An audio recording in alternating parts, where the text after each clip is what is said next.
lain musik ulaman dina. Assalamualaikum warahmatullahi wabarakatuh.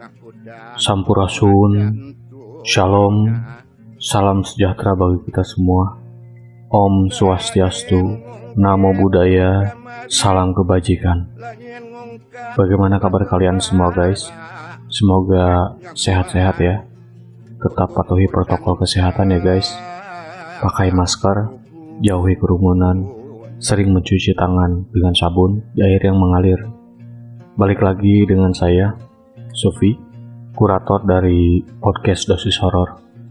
Sebelum ke cerita, izinkan saya untuk berterima kasih kepada kalian semua, sobat Dosis Horor yang sudah follow, share, dan subscribe podcast Dosis Horor di Spotify, di YouTube, ataupun di platform lainnya.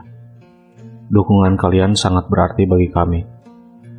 Untuk yang belum follow dan subscribe, ayo follow dan subscribe podcast Dosis Horor supaya kami tetap semangat menghadirkan kisah-kisah pengalaman misteri untuk kalian semua.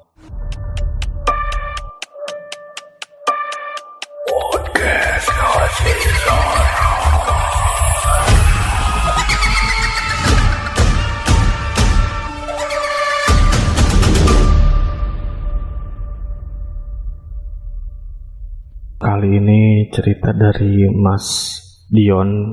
Kita langsung aja ke ceritanya dengan judul Sumur Tua Semandalas bagian pertama.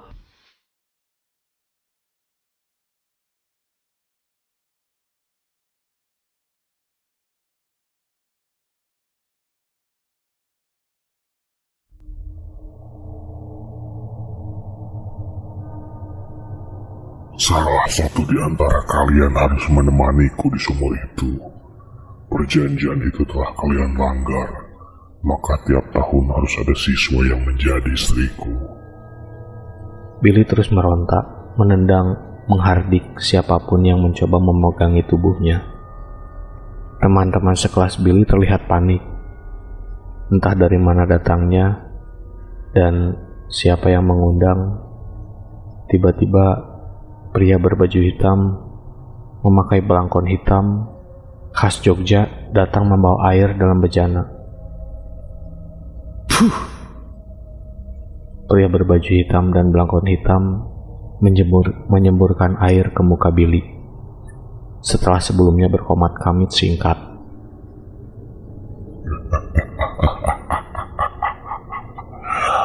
Airmu tak mempan, dukun tua. Aku akan tetap memakai raga Billy. Billy kembali meronta. Tenaganya sungguh terlampau kuat. Dua siswa menahan tangan kanan, dua lain di tangan kiri. Sementara ada 4 siswa lain yang memegangi dua kaki Billy. Namun, seolah ke-8 siswa kelas 12 MIPA 4 itu tak sanggup menahannya.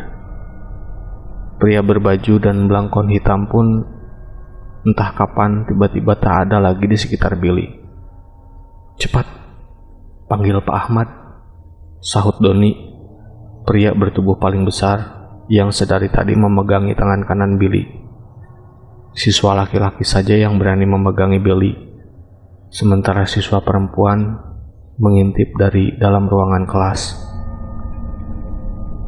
Hanya berselang 10 menit setelah pergantian kelas, Billy tiba-tiba berteriak, meronta-ronta di kaki sumur tua. Kebetulan kelas itu kosong karena Pak Amir sedang mengikuti diklat di sebuah hotel di Jambi.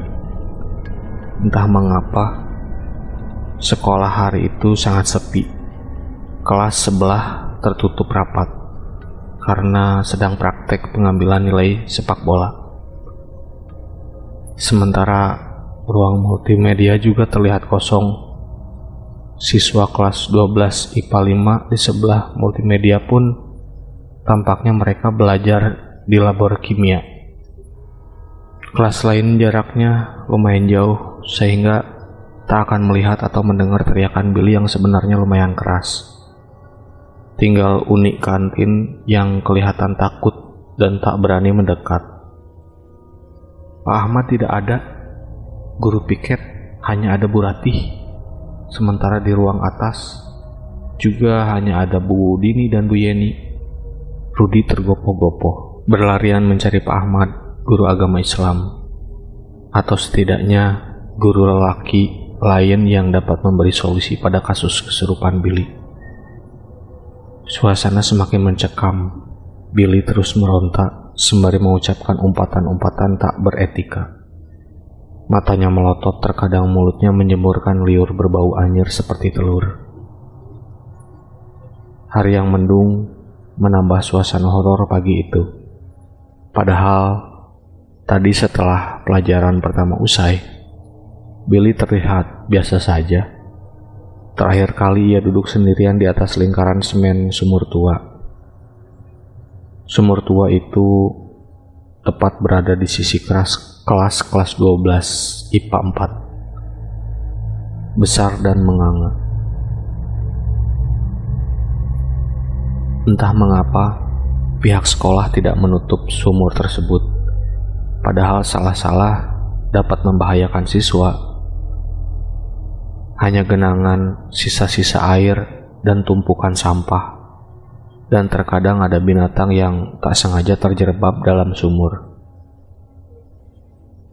Tak banyak siswa yang berani duduk di atas sumur. Padahal semen yang melingkari sumur sangat tebal, hingga sangat nyaman untuk kongko-kongko. Di samping sumur juga terdapat pipa besi besar, bekas keran air untuk berwudu, lumayan kuat untuk duduk-duduk sambil makan snack atau kerupuk. Sumur itu juga diberi atap seng yang benar-benar membuat suasana teduh. Konon katanya di sumur itu pernah ada siswa laki-laki yang bunuh diri, sehingga sekolah memutuskan untuk tak lagi mengoperasikan sumur tersebut. Banyak juga pengakuan siswa yang ketika lewat sumur itu bulu kuduk mereka langsung berdiri. Namun tak sedikit pula siswa yang termasuk guru yang tak mempercayai cerita-cerita horor yang beredar. Maklum, mereka saat ini lebih percaya dengan realita, efek rumah kaca, PUBG atau Mobile Legends, atau cerita-cerita sampah mama-mama sosialita. Padahal tak sedikit siswa yang ketika mengikuti ekskul hingga malam tanpa sengaja melihat bayangan siswa berseragam lengkap tengah duduk di pinggiran sumur tua Semandalas. Tony misalnya, pada saat ikut kemah penerimaan tamu Ambalat, berkenalan dengan siswa yang baru pindah dan sekarang duduk di kelas 12 IPA 1. Namun keesokan harinya, ketika Tony mengecek ke kelas 12 IPA 1, tak ada siswa baru di kelas itu. Atau Adam, yang hampir setiap sore menjelang malam usai latihan basket, selalu melihat ada bayangan hitam yang masuk ke dalam sumur tua itu. Namun, mereka hanya menyimpan cerita mereka masing-masing di dalam hati. Paling jauh mereka ceritakan di buku diari. Mereka tak ingin berakhir menerima cibiran. Hari gini masih percaya setan radikal kali. Ya, begitulah. Namun pagi itu, satu persatu misteri sumur tua mulai menampakkan tanda-tandanya. Hampir setengah jam Billy meronta, hingga akhirnya Pak Takim yang terlihat alim, meski bukan guru agama, bergegas lari setelah diberi kabar oleh salah satu siswi. "Assalamualaikum ya makhluk Allah," kalimat pertama yang keluar dari mulut Pak Takim. Billy tak menjawab, malah memalingkan muka. "Assalamualaikum wahai makhluk Allah." Kali ini Pak Takim setengah berteriak. Waalaikumsalam, jawab Billy ketus dengan mata seperti mau meletus. tidak ingin keluar sebelum aku mendapatkan siswa yang menemaniku di sumur tua ini. Itu tidak akan terjadi, sahut Pak Takim pasti. Dengan yakin dan mengharap pertolongan ilahi, Pak Takim membacakan umul kitab, ayat-ayat Quran, dan tak lupa ayat kursi. Setelah kurang lebih 7 menit, Billy memuntahkan cairan kuning. Sedetik kemudian, Billy sadar, namun tenaganya sangat lemas.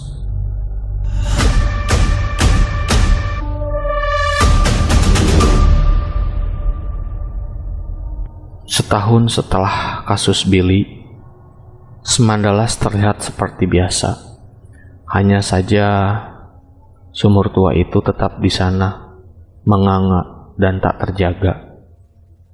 Suatu malam, OSIS tengah sibuk mempersiapkan event memperingati bulan bahasa. Tak ada pilihan lain, mereka harus menginap di SMA Negeri 12 Batanghari. Jarum jam menunjukkan pukul 21 waktu Indonesia Barat. Siswi putri harus pulang. Tinggallah 5 siswa yang bertahan untuk menyelesaikan dekorasi untuk perlombaan besok pagi. Rudy, Riko, Juno, Diko, dan Jamal. Mereka semua kelas 11, kecuali Jamal yang masih duduk di kelas 10. Guys, aku ke WC dulu yo. Tak tahan lagi nih. Jamal minta izin pada temannya yang masih asik dengan tugasnya masing-masing di ruang audio. Oke bro, tapi kalau boleh aku saranin, gak usah ke WC yang dekat sumur tua itu ya. Rudy mengingatkan. Ngapo emangnya ojoke? Dak lah, akulah mulai bayar uang komite, aku berhak pakai WC. Terserah kaulah Jok, akulah ngingetin, jawab Rudy santai. Jamal keluar dan dengan ditemani sinar dari HP Samsung yang sudah tergolong tua. Tak begitu terang, namun cukup untuk sekedar memberitahu jalan dan meneranginya. Sial, gak ada air nih WC. Terpaksa nih ke WC dekat sumur tua. Jamal menelusuri koridor kelas, kemudian kantor TU dan BK. Bulu kuduknya tiba-tiba berdiri, sayup-sayup yang mendengar musik campur sari tradisional dengan lagu Lingsir Wengi. Dengan sinden berdayu-dayu, padahal tidak ada di sekitar sekolah yang sedang mengadakan pesta pernikahan. Selain itu, Semandalas berada di tengah-tengah perkantoran, sehingga kecil kemungkinan ada warga yang sedang menghidupkan lagu. Apalagi sudah lewat tengah malam.